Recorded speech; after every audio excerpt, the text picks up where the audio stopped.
Making derivatives, Jill. This is my tribute to Son of a Redshirt, or as I know now, Philip. One of the most positive voices we had on YouTube was Son of a Redshirt. He was complimentary and encouraging while also managing to be able to tease you humorously, which requires a great balancing act to achieve. What I admire most from him is how he spent time to pay attention to nearly everyone and remember as much about them as he knew about movies and the actors who starred in them. The following video tribute will show this. I may not have known him very well, and all my sympathies to his friends and family, but I did know that he was always an immense joy to have around, and when he wasn't on your panel, you consider yourself lucky he decided to share in your chat because he was very knowledgeable, kind, considerate, and funny. When I was new to live streaming, I had absolutely next to no presentation ability, so the only reason my first Plomeek Tea Time happened at all is because of Son of a Redshirt. He joined my panel. He picked it up and he basically ran my show brilliantly. I miss him and I want to share some of that show now. So here's my tribute to Son of a Redshirt. Star Trek does rock. Thank you so much, Rabbit Slickouchies. I agree. Star Trek rocks, and so would anybody who came on the panel. Oh, hello. Speaking of somebody coming on the panel, hello to Son of a Redshirt. Hello, Jill. How are you today? I'm doing okay. Just doing a little test stream, testing out my stream element spot. I know. Is this going to be a new show you're doing, the Plomeek Tea Time? Yeah. Speaking of prompter, was that Cockney's voice I hear in the background? I can't tell because the stream element spot is hiding. I hope not. Is hiding his visage, the handsome Michael Caine visage that we've all come to know and love Spockney for. It's all a mask. Cockney's not here. It's just a bad dream you're having. Why did you choose the name Plomeek Tea Time? Well, the reason why I chose it is because I basically have a Vulcan kind of theme going with all of my shows. If anybody could do it, buddy, it's you. You get some of the most interesting people on. I may have never heard of some of them before. But the very first time I think I stumbled on your channel, you had a wonderful interview with, they were both in the Air Militia, I think. They were in Civil Air Patrol. They were in Civil Air Patrol. I was doing the 80th anniversary. Civil Air Patrol, okay. Yep. And you had a major, I believe, on, or a lieutenant colonel? I had a lieutenant colonel and a cadet. Yes, and the lieutenant colonel, very, very interesting, knowledgeable gentleman. But I got to say, I think everybody was particularly impressed with that young cadet. She was all of like 16 years old, and boy, did she have her head screwed on right. Oh, she's going places. Does it have any time travel? No, I do not do time travel. All right, as you were. No, thank you. But yeah, if we asked you nicely, could you incorporate time travel into? No, we want less time travel. Can everyone stop this? If you can't do it properly, looking at you, Q-Card. Time travel has never been a concept in the Dolphin Wars.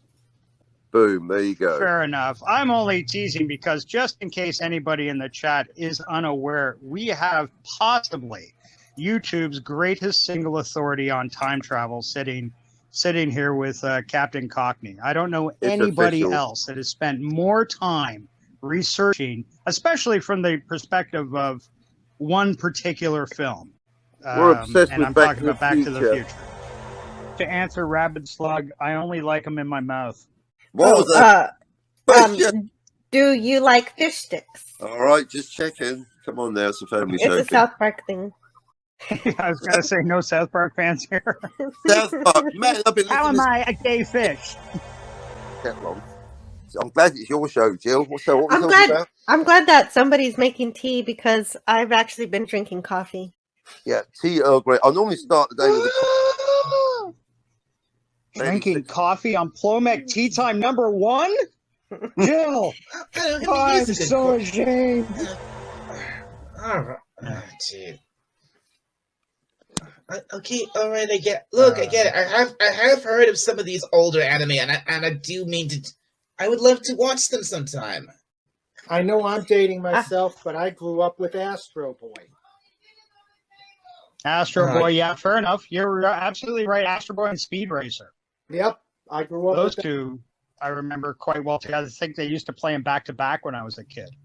Go Speed Racer, right. go Speed Racer, go Speed Racer, Wow, go. you people really are old school when it comes to anime. See you, Joe. See you, Captain. See you, Raymond. See you, Son of Richard. Take care, brother. Be well. Bye. Okay. Such a passionate chap when it comes to the anime. Oh, yeah. Really. Oh, you can hear it in his voice. Like the love just pours out. Like he can't help himself. He just, once you get him on that, that's what he's going to be talking about. I saw him and Raquel SSG the other day, and she's another great one for anime. You want to talk about anime? Yeah. Those are two great people to have in the room at the same time. Any of you Star Trek fans happen to see, just came out, I think last week on YouTube. The guy did Next Generation in the style of the animated series, and he took a snippet from Best of Both Worlds. I've seen it, but I haven't gone to check it out. Oh, that's a shame. If you get a chance, I mean, if you were a fan of the animated series, if you never saw it before, it'd kind of be lost on you. It would just look like low-grade animation. But the guy nailed it. Everything from finger smudges on the cells to shit like they left the turbo lift door open. And listening to the guy, I was wondering why they did that. And then he goes back and says, well, if you ever watch the animated series, they'd forget that sometimes, that the door would open. And there'd be like whole swaths of them on the bridge with the turbo lit door open, looking at Kirk and stuff like that, talking. He said he put that in as an Easter egg for people who'd pick it up. But the stuff like the insane close-ups on the hero's face, how they run, how they lift up both arms and start pumping them as they run across the screen. Classic stuff. Yeah, those things never bothered me. I always thought it was a beautiful cartoon. It was. Oh, yeah, no, it was great. But it is true. It was done by Filmation and done by Filmation in the 70s, and they were the bargain basement company. Like, yeah, they took shortcuts. If you couldn't get Hanna-Barbera money, you went to Filmation. Guys, which one is the best animated Spider-Man? The 60s. The 60s was? Well, you know what? Because I grew up with it, my knee-jerk is to say the 60s. If you're a true Spider-Man fan, it's a little difficult to watch because Spidey does stuff that he didn't even do in the comics. Like there's one he came up against Blackbeard the Pirate. And Raymond, I'm sure you could back me up on this one. And Blackbeard pulls, or his Bluebeard, I can't remember.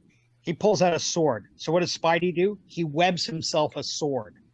Okay. I don't remember. Another one, cops got him cornered in an alley. Spider-Man in the comic would just zip a line up to the roof and pull himself up or swing away.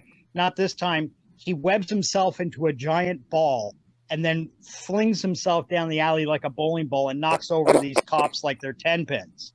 If you're a hardcore Spider-Man fan, stuff like that is a little difficult to swallow. If you transmedia canonical verisimilitude.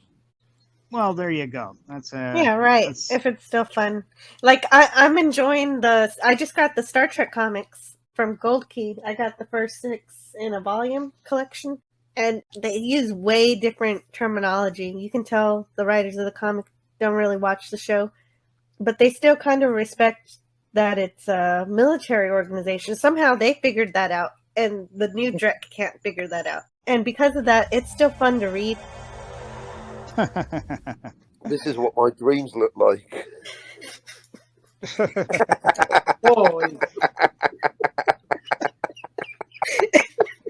Welcome to Nighttime Cockney World. We're inside Cockney's head. Oh no! Oh, well, at least we're not traveling back in time. Hello, right? Hello in the chat too. It's Courtney's Fellowship of Oddballs. Hi, Anti-Derivative Jill. I can't stay, but I wanted to stop in and say hi. Have a great rest of your day. See you around. Hi to panel and chat too. Hello, Courtney. And hello to you, Courtney. I hope your day is going fantastic. I sincerely do. There he is. Welcome back. He is. Hey, lady.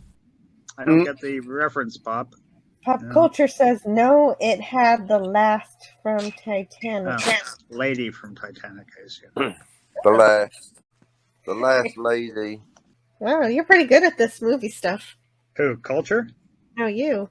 You. Well, yeah. Well, also pop Oh. culture, but you're the one I'm listening to right now. Yeah, Well, with a he's name really like good. pop culture, you can guarantee he knows a few things about pop. Although, and this isn't anything I haven't said to Pops. Well, Avatar. I can't say face because we've never met. But I love the name Pop Culture Creator. We all know he started off with us as Super Blubber. Super Blubber. He'll always be Super Blubber Puss to me. Hello in the chat to Jedi Bill. Jedi Bill. And Jedi Bill. yeah, 32 gigs is fine. 32 gigs of RAM is plenty for running the current operating systems and all of the associated applications that you can run on them. There, you heard it from a real live girl. 32 millimeters is more than enough. Wait, did you say gigs? 32 gigs is fine. It's more than 32 enough. gigs of RAM. It's more than enough. It's fine. Definitely, it's fine. Relax. It's good. You always get more later. No guy needs to be ashamed if you got 32 gigs between your legs. It's more than enough, Bill. Relax. It's fine. Dialect, I'm calling you on this. I think you're just saying this to be cool because we're talking Star Trek. What episode were you watching? And don't say the man trap. Or Spock's brain. Or Spock's brain. Spock's brain, Spock's brain. People hate on that, but to me, that's always, it's so bad it's good. It's like it's underrated in there. Yeah, it's a good example that Star Trek, even at its worst, is still better than 9/10 of what we see on TV today. Boom! There you go. Exactly. Yeah, do you have anything you want to share? Oh, yes, I'm fantastic. Yes, just in case you are fantastic. Nobody knew. So I'll share that. Yeah, you're fantastic, and you know all the movies, and you can string together actors from one movie to another. That's pretty impressive. Oh, thank you, sweetie. Well, I do consider myself a bit of a movie buff. You are. I try not to get You too really heavy-handed with it. I'm just a neophyte. I'm a learner, but I'm actively watching a movie a day, trying to keep up my average because I love cinema. I love film in general. That is very clear. If you ever stumble by my channel, you'll see how much I love film. I have over 2,000. I'm an aggregate site, really. I don't put out any of my own material. But if you go to my site and you're bored looking for a good kung fu movie, scroll down and look up Sweet Sweet Kung Fu. There's about 130 films in there that I personally guarantee are very enjoyable. And if you look in the other file just called Kung Fu, there's about 1,300 films in there. I can't guarantee them all, but it's easier than trying to dig through Cinecurry or the Wu-Tang channel or Wu-Tang. Are you talking about your playlists on your YouTube channel? Yeah, exactly. Oh, okay. Very cool. About 800 separate movies that I've found, everything from really the whole gambit. Like if I can find a good free movie on YouTube, I put it up on my site, and if anybody wants to watch, just scroll down. If you're bored, you don't want to pay for a movie, I guarantee you'll find something there that'll please anyone. Star Trek, I dig my Star Trek. Please give me more Trek. Hey, what the heck? I think that's how that song goes. Son of a Redshirt was extremely welcoming, and he showed an interest in everybody else's interest. And that kind of compassion for encouraging other voices and ideas stands as a shining example to anyone. So thank you for watching. I hope your day is going fantastic. I sincerely do.